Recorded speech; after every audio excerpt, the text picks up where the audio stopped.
अगर 8 से 10 दिन तक हो गए ज़्यादा अगर, तो हमारा कहीं बाहर ज़्यादा मन नहीं लगता। हाँ, मन नहीं लगता है और हम बिल्कुल आतुर हो जाते कब हम वृंदावन पहुँचें, कब हम वहाँ जमुना जी के जलपान करें, परिक्रमा लगाएं, बिहारी जी के दर्शन करें।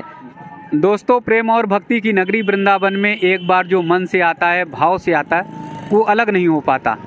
यहाँ के रज से, यहाँ की लता पता सभी से प्रेम हो जाता।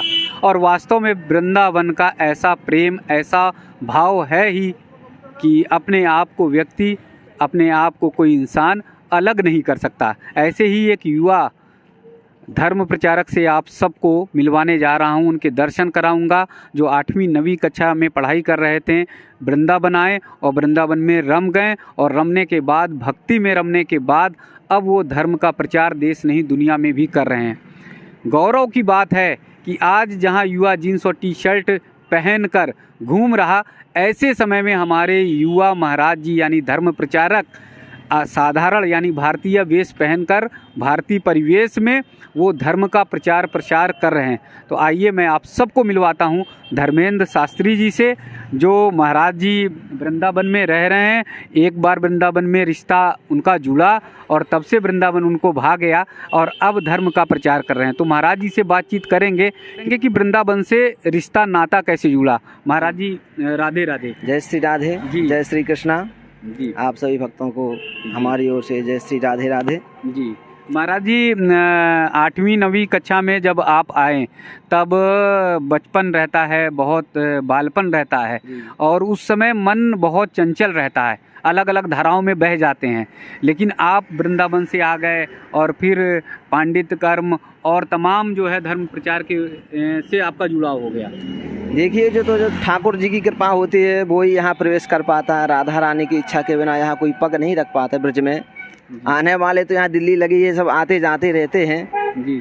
लेकिन श्री राधा रानी की इच्छा है तो ही वो ब्रज में प्रवेश कर पाता है जी। तभी यहाँ उसको सुलभ हो पाते हैं संतों के दर्शन और बिहारी जी के दर्शन, श्री जमुना जी का स्नान, जमुना जी का जलपान जी, ये सब राधा रानी की कृपा से हो पाते हैं जी। नहीं तो कितने सब धनवान जो होते हैं, धनी होते, धन बहुत है जी, लेकिन सोचते ही रहते हैं, सब चीज़ सुलभ है उनके पास, किसी भी चीज़ की कमी होती नहीं है, लेकिन वो यहाँ नहीं आ पाते हैं क्योंकि अभिमान अंदर होता है। किसी चीज़ का अभिमान होने के कारण ठाकुर जी यहाँ प्रवेश नहीं कराते हैं ब्रज में। यहाँ लक्ष्मी जी का भी मंदिर है, वो भी उनको अभिमान था ब्रज में कि मैं लक्ष्मी हूँ, ठाकुर जी की प्रिया हूँ, तो यहाँ ब्रज में उनका प्रवेश नहीं है जी। तो कहने का मतलब ये है कि सब कुछ होते हुए भी अगर हमारे अंदर किसी भी चीज़ का अभिमान है, भक्ति भाव नहीं है, प्रेम नहीं है, छल कपट है, तो यहाँ ब्रज में प्रवेश नहीं मिलता है। सोचते रहेंगे, देखते रहेंगे, टीवी में देखते रहेंगे और सभी व्यक्तियों को भी देखते रहेंगे आते जाते, लेकिन हमारे मन में श्रद्धा नहीं होगी। श्रद्धा इसलिए नहीं होगी कि हमारे मन में अभिमान है, घमंड है, और जब ये हमारे अंदर समाप्त हो जाएगा तब ठाकुर जी के चरणों में हमारा मन लग जाएगा, राधा रानी से प्रीति हो जाएगी, तभी हमें ब्रज में प्रवेश मिलेगा जी। आपके परिवार ने भेजा था या स्वतः प्रेरणा से आए थे? परिवार वालों ने, जो हमारे माता पिता ने ऑप्शन दिया था, आप कहाँ पढ़ना चाहेंगे जी। क्योंकि जो हमारे पिताजी हैं और हमारे दादाजी हैं वो पहले से पांडित कर्म करते आ रहे थे। तो वैसे तो हम घर में एक ही थे, अकेले भाई हैं, सिंगल हैं, फिर भी ठाकुर जी की ऐसी कृपा, क्योंकि हमारा जो परिवार है वो पहले से ठाकुर जी के चरणों में लगा हुआ है, सब भक्ति में लीन है, पहले से सब वैष्णव हैं, तो उनकी ही कृपा से हमारा भी मन प्रेरित हुआ। उन्होंने ऑप्शन दिया हुआ था कि आप कॉलेज में या कहीं भी जाके अपना एडमिशन करवा सकते हैं। तो पता नहीं कैसे ठाकुर जी की इच्छा, उनकी कृपा थी कि हमें वृंदावन में धाम दे दिया, यहाँ बुला लिया, प्रवेश करवा लिया और यहाँ अपने चरणों में रख के अपना भजन करवा रहे हैं। जो ठाकुर जी की सेवा हो जाती है वो हम करते हैं, या वहाँ जाके अपना पांडित कर्म करके हमने यहीं सीखा।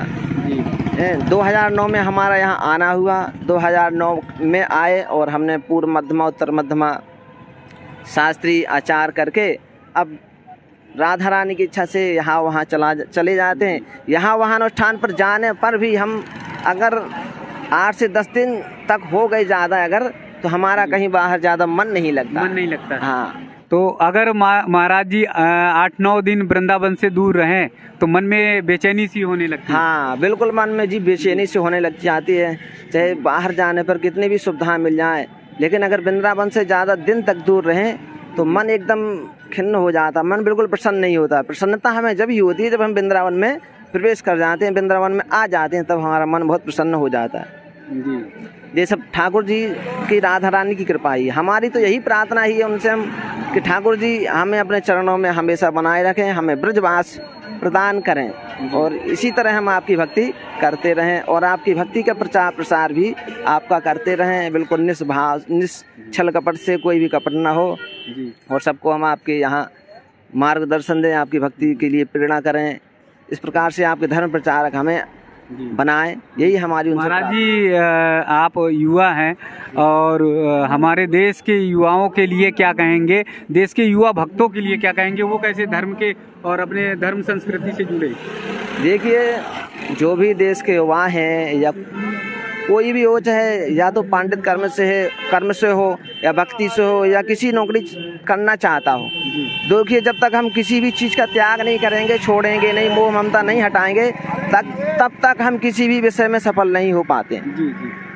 कुछ पाने के लिए कुछ तो हमें त्याग करना पड़ेगा, कुछ जो मन है हमारा उसको हमें कंट्रोल करके, उस जो मन तो बहुत चंचल है, इधर उधर भागता है, किसी भी चीज़ को पाना चाहता है, लेकिन जो हमारा मुख्य लक्ष्य है जिस भी चीज़ का, भक्ति का या पढ़ाई लिखाई में या नौकरी पाने का, तो हमारा एक ही लक्ष्य होना चाहिए कि हमें वो पाना है। तो जो हमारा मन यहाँ वहाँ जाता है तो वहाँ से हटा के मन को समझा के हमें अपने लक्ष्य पे ध्यान देना चाहिए, तो वो अवश्य ही जो उसकी इच्छा होती है वो उसे प्राप्त हो जाता है। अगर मन यहाँ वहाँ जाएगा हमारा, तो हम जिस चीज़ जो हमारा लक्ष्य है वो हमें प्राप्त बिल्कुल नहीं होगा। जी। तो मन को भटकाना नहीं चाहिए, बिल्कुल नहीं भटकाना चाहिए, एकाग्र मन का, हाँ एक लक्ष्य करेंगे हम तभी ही हमें अपने लक्ष्य की प्राप्ति होगी। अगर हमारा मन इधर हुआ तो हम कहीं के नहीं रहेंगे, कुछ भी प्राप्त नहीं हो पाएगा। महाराज जी आप युवा हैं, तो मेरे युवा जो भक्त जन हैं, युवा जो साथी हैं, देश के युवा हैं, उनके लिए क्या कहना चाहेंगे, उन्हें कैसे भक्ति मार्ग से जुड़ना चाहिए और उन्हें क्या करना चाहिए? देखिए, जो युवा है या जो नई पीढ़ी है जो तैयार हो रही, छोटे बच्चे भी हैं जी, तो हम तो अब ज़्यादातर देखने को मिलते हैं कि जो माता पिता होते हैं उनके जी, तो वो तो सेवा करते हैं, उन्हें पढ़ा लिखा के बहुत बड़े बड़े अफसर बना देते हैं, डॉक्टर बना देते हैं, इंजीनियर बना देते हैं, सब बना देते हैं, लेकिन क्या होता है, पता चलता है कि माता पिता जो हैं एक कमरे में अलग बंद पड़े हुए हैं और उनकी कोई सेवा करने वाला नहीं होता है। जी, किसका चक्कर है? अब बताओ, उनको तो माता पिता ने पढ़ा के तैयार किया उनके खुश रहने के लिए और उनकी सेवा की। छोटा जब बच्चा होता है तो क्या उसका गू मुँह सब अपने ऊपर उनके ऊपर कर देते हैं, तो वो कभी गुस्सा नहीं होते हैं जी, प्रेम से उसे हटा देते हैं जी। और इतना सब करने के बाद माता पिता सेवा करते हैं बच्चों की, और फिर लास्ट में जब माता पिता सेवा योग्य हो जाते हैं तो बच्चे उनका साथ नहीं देते हैं। इसलिए नहीं दे पाते हैं वो हमारी समझ से, क्योंकि वो बाहर रहते हैं, उन्हें घर का वातावरण मिलता नहीं है, साधु संतों के साथ में रहते नहीं हैं, माता पिता के सानिध्य में रह नहीं पाते हैं। और माता पिता को भी चाहिए कि अपने जो बच्चे हैं आप उन्हें अच्छी शिक्षा दें, बहुत अच्छी बात है, लेकिन अच्छी शिक्षा के बाद में वो आपको ही शिक्षा उन्हें देनी पड़ेगी, आपको ही करवाना पड़ेगा कि जे अपने से बड़े हैं इनकी सेवा करना चाहिए, जो ठाकुर जी हैं इन्हें दंडवत प्रणाम करना चाहिए, कैसे पूजा करना चाहिए।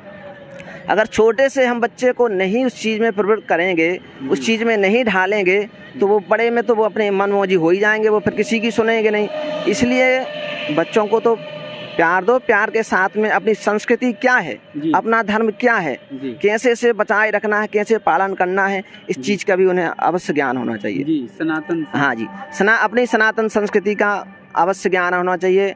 और जैसे चलो ठीक है, कॉलेज में जाते हैं या कहीं रहते हैं, उसके बाद आने पर जब अपने घर में आए तो कुछ उन्हें रामायण जी का अध्ययन करवाएं, रामायण सुनाएं, गीता का पाठ सुनाएं, गीता पढ़ने को प्रेरित करें, भागवत जी का पाठ करवाएं और प्रवचन सुनाएं। अब आजकल जैसे कि डिजिटल का ज़्यादा ज़माना आ गया, मोबाइल है, तो मोबाइल में उन्हें गेम ना खिला के, वीडियो ना दिखा के, उन्हें कोई अच्छी श्री रामायण जी हैं, भागवत जी हैं, कृष्ण जी हैं, ऐसे उन्हें सीरियल दिखाएं, तब वो आगे बढ़ेंगे, जानेंगे क्या सेवा है, क्या साधु हैं। अब आप ही ज़्यादातर देखने को मिलना है कि जो छोटे बच्चे होते हैं, माता पिताजी कुछ काम करने में लगे हैं, बच्चों को मोबाइल पकड़ा दिया, बच्चे अपने खेल में मगन हो गए। यहाँ माता पिताजी भी खुशी हो गए कि चलो अब हमें इनसे छुटकारा मिल गया। अरे तुम्हें छुटकारा क्या मिल गया, वो तो आगे जाके बिगड़ ही रहे हैं। अब भी तुम आपने ही उन्हें, अब देखिए अब जो वस्त्र पहनने का भी जो है, जो वस्त्र कपड़े पहनते हैं तो उन्हें अब हम ही तो पहनाते हैं छोटे से। अब छोटे से जो हमने कपड़े लत्ते पहनाए, जो हमने सिखाया, वो अब आगे चल के वो सीख गए। अब आप कहेंगे कि बड़े होने पर हमारे कहे अनुसार चलें, तो वो ऐसा नहीं है। शुरू से ही हम जैसे वातावरण में उन्हें रखेंगे, जैसी शिक्षा देंगे, जैसा पढ़ाएंगे, वो उसी प्रकार ही चलेंगे। अगर हमने उन्हें ज़्यादा लाड़ प्यार दिया तो बच्चे बिगड़ ही जाते। खूब लाड़ प्यार दो, अपनी जगह लाड़ प्यार है और अपनी जगह पढ़ाई है, अपनी जगह संस्कृति को बनाए रखें, ऐसा लाड़ प्यार दें हम। कहीं भी रहें, कितने दिन भी रहें, लेकिन अपने जब यहाँ आएँ तो या आते हैं तो आप उन्हें कहीं तीर्थ स्थान में जाएं, धर्म स्थान में जाएं, आश्रमों से जुड़ें, संतों से जुड़ें। उनके द्वारा ही वो जब सद्मार्ग दिखाएंगे हमें, तो हमारे साथ बच्चे जाएंगे तो उन्हें भी ज्ञान प्राप्त होगा। जब ज्ञान प्राप्त होगा, कैसे रहना, गुरुओं को कैसे नमस्कार करना, माता पिता की कैसी सेवा करनी है, तो ये सब उन्हें अपने आप प्राप्त हो जाएगा। अब आप केवल, आपका फर्ज इतना थोड़ी है कि आपने उन्हें हॉस्टल में भर्ती कर दिया तो वो पढ़ने लगे।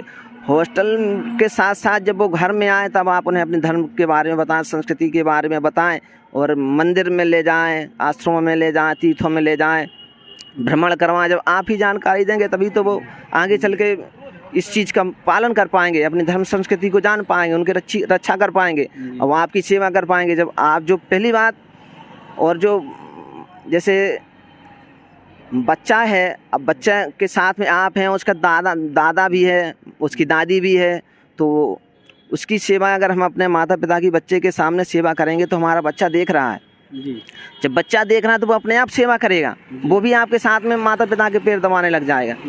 तो आपके रहते हुए आपको भी अपने माता पिता की सेवा करनी है, तभी वो हमारा जो बच्चा है वो उस लाइन में जाएगा।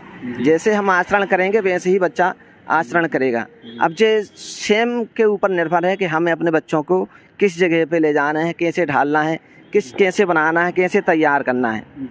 ये अपनी सेवा करवानी है कि क्या करवाना है, क्या नहीं करवाना, ये सब स्वयं के ऊपर निर्भर रहता है, माता पिता के ऊपर निर्भर रहता है, कैसे क्या पहनाना है, कैसे पहनाना है, कैसे वातावरण में रखना है। ये स्वयं सबसे प्रथम गुरु जो होते हैं माता पिता होते हैं।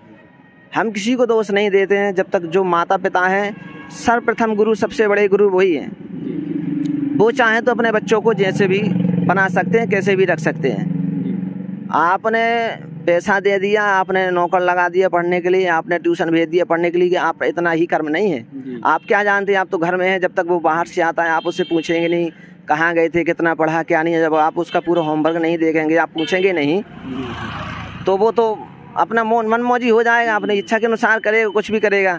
तो कहने का मतलब है कि कहीं भी जाए बच्चा, कहाँ जा रहा है, क्या कर रहा है, क्या नहीं कर रहा है, जो माता पिता को ध्यान रखना चाहिए और पूछना चाहिए।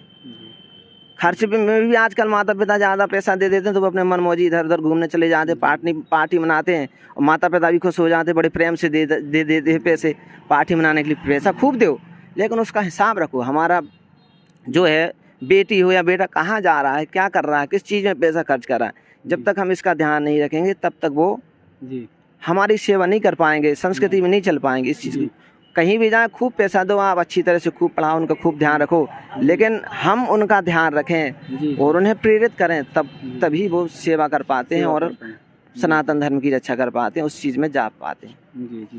महाराज जी का मूल उद्देश्य ये है कि हमारे देश की जो युवा पीढ़ी है वो अपने सनातन धर्म से, अपनी संस्कृति से जुड़ी रहे, तभी हमारे भारत का जो गौरव है और गौरव पताका है वो पूरी दुनिया में फहराएगा। वृंदावन की इस यात्रा में लगातार ऐसे ही त्यागी, तपस्वी, महान संतों और धर्म प्रचारकों के दर्शन मैं कराता रहूँगा।